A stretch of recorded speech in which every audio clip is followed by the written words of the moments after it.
Someone says, I love you so much, and then suddenly you feel, oh my god, it's a little too much to handle. Then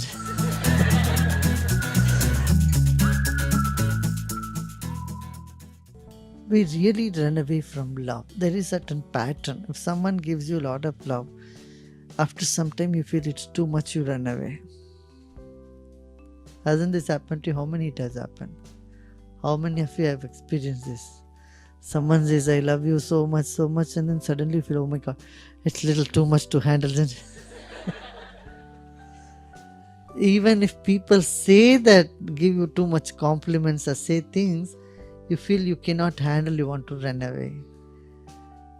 So that silent vibration of love can also make you run away if you are not used to it.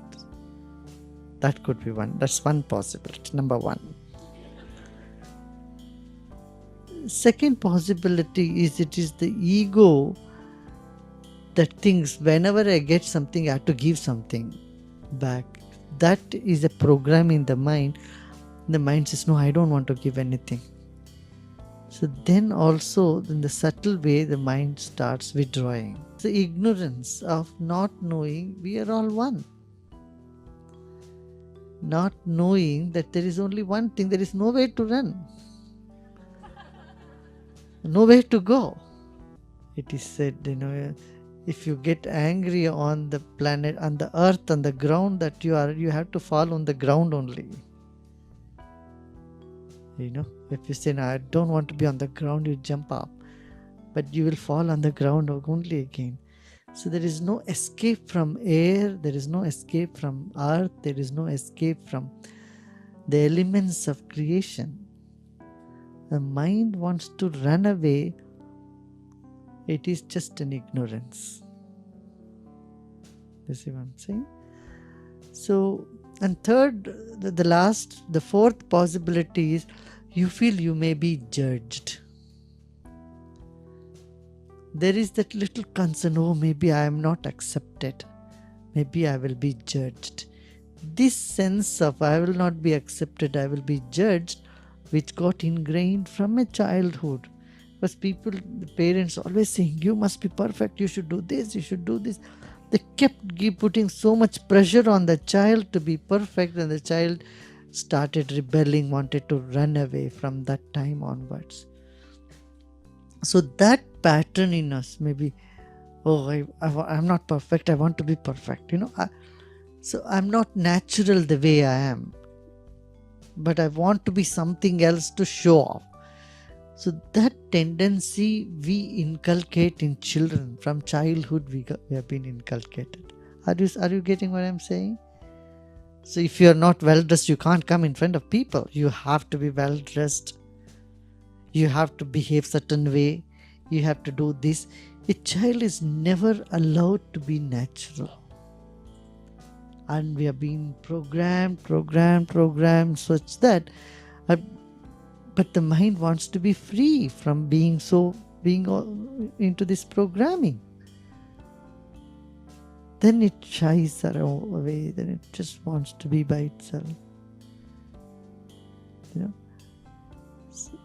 So here is satsang is a place where you can let go all those concerns.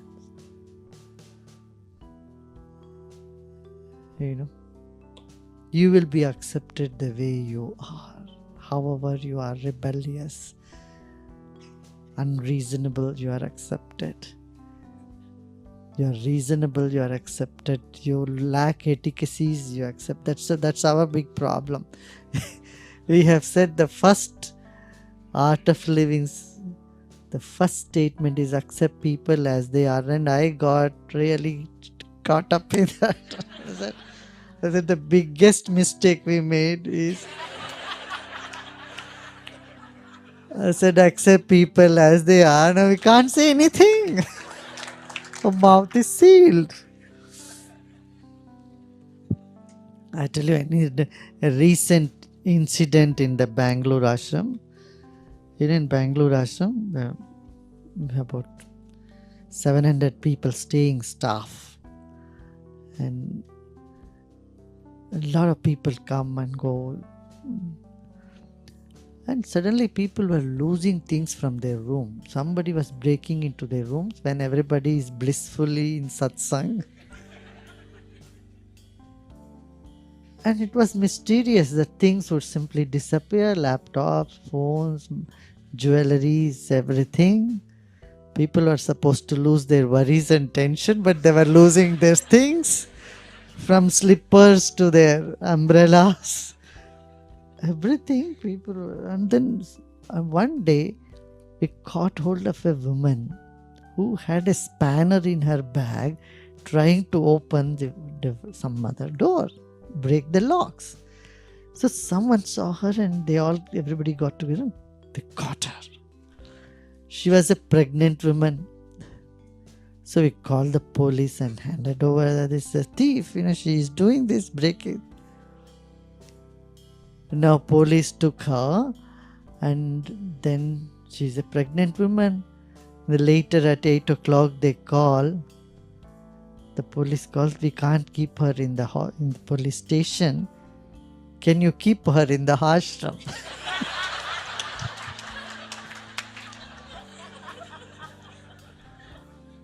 We said yes. So we made a room for her, made food, and brought the thief and had to take care of her.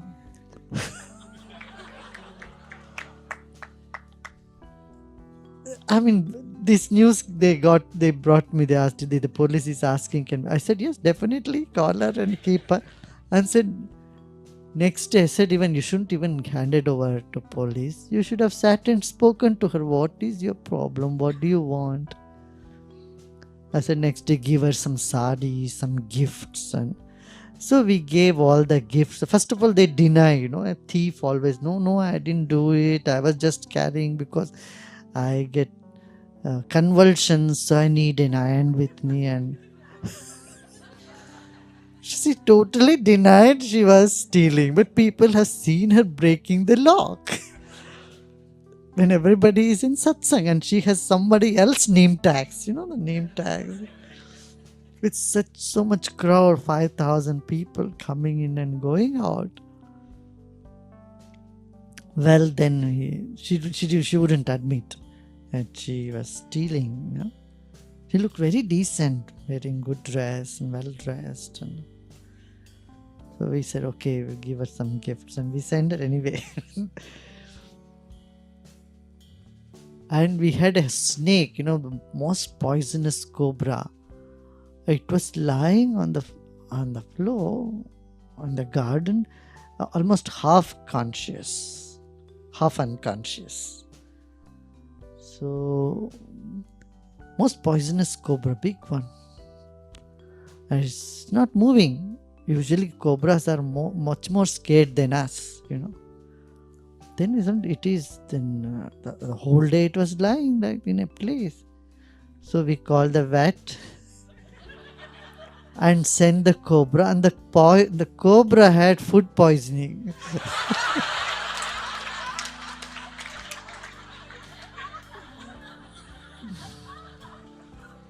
So he had to be kept in the ICU. For 3 days it was in ICU. Can you imagine? So after 3 days it became well, and then the doctor says, what do we do with the cobra now?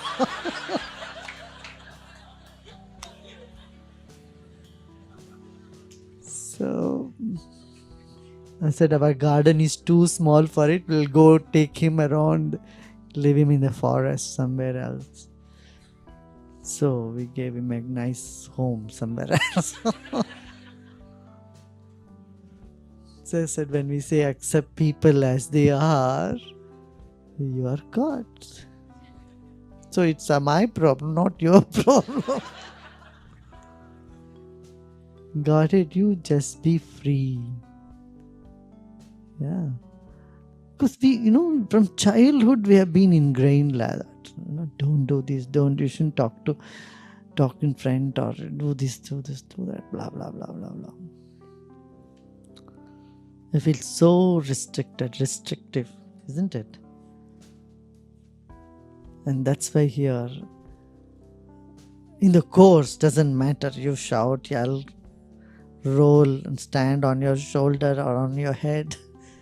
Nobody minds. But when you go away from here, you have to have etiquettes. Yeah. Not feeling it as a burden, but making it your nature. There are two things. You have to have certain mannerisms. But all that